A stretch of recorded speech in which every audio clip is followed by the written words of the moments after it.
Hey everyone, SHINOBI-03 is here, and I'm sorry for the delay of this one. But here's my review of Jurassic World Camp Cretaceous Season 3. The final season of the series? We will discuss this later. Season 3 picks up with the campers having enough of sitting on their butts waiting to be rescued, so they took upon themselves to get off Isla Nublar by themselves. However, none of their plans worked due to their limited resources, until they spot Mitch and Tiff's boat from the last time only damaged in some parts, and the season turned to kind of a fetch quest to fix the damage. Getting gas, finding GPS or navigation system, something to patch up holes and broken glass, etc. But trouble arises when Scorpius wrecks. Dr. Wu's secret experiment, E750, was set loose. That's Kenji. And it brought chaos to the island. Season 3, in my opinion, is a big improvement over the second one. The problems of the second season was going in a more cheesy B-movie action that hindered the grounded approach the first season had. Season 3 fixed that problem by having more grounded elements and many character development moments that aren't made for laughs. Now, just like the first season was closer to Jurassic Park and Jurassic World, second season was closer to The Lost World and Jurassic Park 3, Season 3 is straight up Fallen Kingdom, with mainly on the horror aspect. The horror of this season is ramped up compared to the previous season, with many intense scenes that I got honest creeps from them. And as you know me, I love Fallen Kingdom, so this was a huge plus to me. As the seasons go on, I've noticed the threats shrinks in size, but their danger increases. We went from Indominus, Carnotaurus and the Pteranodons, then to the Tyrannosaur and Baryonyx, and this season we got Monolophosaurus, Blue, Dimorphodon and Scorpius. More indoor horror scenes taking place in claustrophobic areas instead of out in the open that are more in line to the visitor center scenes in Jurassic Park and Lockwood's mansion in Fallen Kingdom. What also makes the horror more effective is this time the kids are on their own without any adults accompanying them or saving them from danger, making them more vulnerable than ever. The characters are much better written here than last time with significant development. For once, Kenji's humor was actually pretty funny that I wanted more of it. But he also had some of the biggest growth as he realizes his preppy lifestyle wasn't needed to impress his friends and hit the harsh reality of not living up to his responsibilities, that he almost made things go bad beyond repair for everyone. But more importantly, they discussed their friendship and the future that awaits them.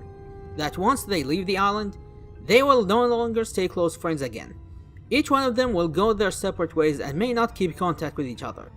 And that's where you see the cracks showing after sticking together for 6 months. Kenji will go back to his neglecting father, Yaz will go back to her sports, Broken will go back to being a social influencer, Darius will go back to his fatherless home, and then you have Sammy, who doesn't even know if she still has a family to go back to after failing Matako's mission, and Ben, who chose to stay on the island because he thinks he won't fit back to his previous urban overprotective environment. The overall narrative was not as deep as the previous season in a sense that you feel there was a big story to tell. The earlier episodes were focused on getting the supply needed for the boat in a more self-contained episodic fashion, so you don't get to feel that a lot has happened plot-wise. But that changes once Scorpius enters the picture and the sense of urgency is introduced. And let's talk about Scorpius, aka E750. So Dr. Wu made yet another hybrid. When Colin Trevorrow said we will have no more hybrids in the franchise. Oh, but wait! This is the original hybrid, the first of its type. So Spinosaurus is kicked off the Hybrids Club, or she wasn't acknowledged as such for being an accident? As said, Scorpius, who unfortunately wasn't given that name by the kids as per tradition, was Wu's first hybrid dinosaur, but was put in the cooler due to its unstable behavior, which would be a running thing for these hybrids. But also because Masrani thought it looked too ugly to market. And who could blame him? This thing is ugly and very off. Like, way too off for a dinosaur. Some of the poses it can do can go borderline human looking. You could compare to the rejected JP4 human dino hybrids. Now, is this intended to be a weapon or not? That is up to debate. But as a prototype of some sort, it makes sense to be more horrific than Indominus and Indoraptor combined. The dinosaur's design is close to some of Indoraptor's concept designs, but black like the Indoraptor, with venomous quills based on the scorpion fish. It also got heat detection vision, climbs trees like panthers, and one weakness shown in the series is its attraction to fire. Like, so easily distracted by fire. I don't know if it's due to its vision or a subconscious thing built up from being frozen for years, but an exploitative weakness alright. But there was another twist here. It was actually 2 Scorpios. This is, in my opinion, one of the worst parts about this, and the lack of a proper explanation doesn't make it better. One Scorpius wasn't enough of a threat, so they added another one? I mean, it explains how it could move across the island this quickly, but giving it super speed would have been more impressive. There wasn't enough build-up for this, so it came out of nowhere, and the asexual reproduction makes it more questionable. Like, how fast did it lay an egg and how fast the baby grew up in size? Or if it was just one egg or a clutch that played a game of death until one remained? Or could it be more on the island that we didn't get to see? Another significant dinosaur scene we had were the Oranosaurs. A dinosaur never seen in the franchise outside games and toys, and was never hinted of its existence, though at this point it's nothing new.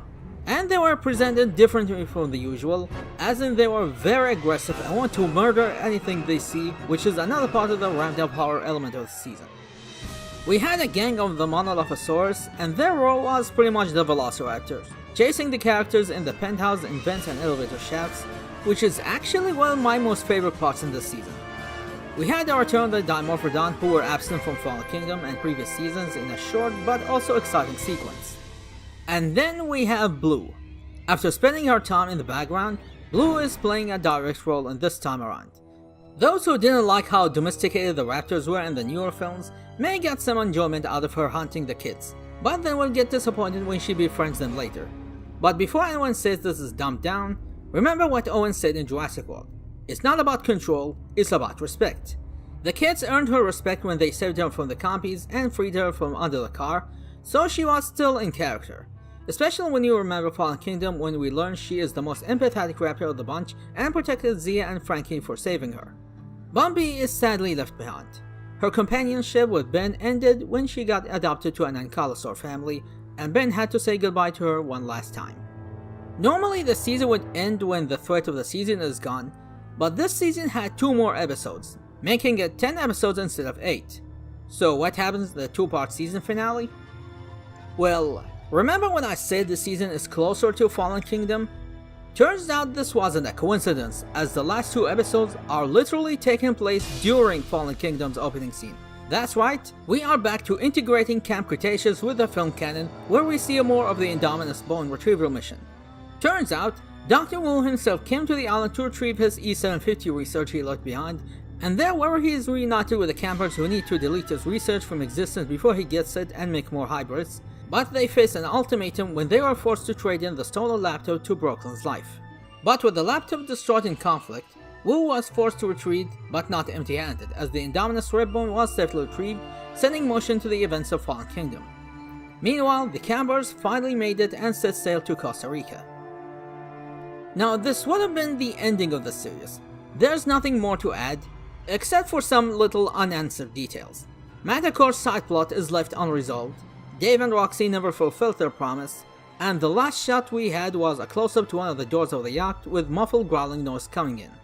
We have no idea what it could be, but based on all of this, a 4th season could take place.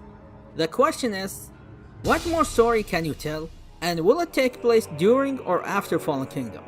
We were told Camp Cretaceous would tie into Dominion, the upcoming Jurassic World film, and one way I could see it is with Manticore finally moving in, completing Sammy's story arc, and with their copy of Wu's research, which would be what caused Wu to lose his degree in Fallen Kingdom. After all, there should be a way the world knew about his experiments if the Indominus Rex incident wasn't treated as a mere accident. Talking about the technical side, I think the animation is also a big improvement. For example, the scene where Yaz is getting swept by the running current and the camera keeps swooping and shaking, I don't think there was an animation like this in the past seasons. Character models were also changed to show signs of time passing. You have Darius, Yaz and Sammy showing longer hair, Kenji is growing facial hair, and Brooklyn's hair showing its original color. They didn't need to do it, but the effort is appreciated. They even went ahead and made new swimsuit models for them. I suppose not having new long-staying characters gave them the time to work on them. On the negative side, besides the 2 Scorpius twists, I thought the yacht party was the worst part in the season, as not only it was padding, But it also caused the problem of finding stuff to fix a gaping hole caused by unknown reasons, which overall makes the character look like idiots for not deciding their priorities right. The Visitor Center is another example of screwed up continuity, as it did not match what we already saw in Jurassic World. The exterior was different, and the busted wall was not in its right position. We saw this in the main street, we saw this with the Tyrannosaurus design, and it's happening here again. Then there are the references to not only past films, but also to the book. Am I the only one who thought they were doing way too many references? If you thought the callbacks were excessive in Fallen Kingdom, there were too many done here. It got to borderline copying concepts instead of making original stuff. And in some cases, like Blue fighting both Scorpios, cheapens the Indoraptor fight. With that, I guess the only thing we can do is waiting to see if a 4th season is in the making. Considering the release of the series so far, with Dominion Origins supposed to be next month, I wonder if the plan was to have the 4th season after Dominion's release as a follow-up, but with the film's delay to 2022, I guess it'll be quite a while until we get a continuation. Again, speculating on my ass here again, but that's all what we got for now. So I guess it's now your turn to say your thoughts on it and what you think will happen later. And I'm done here.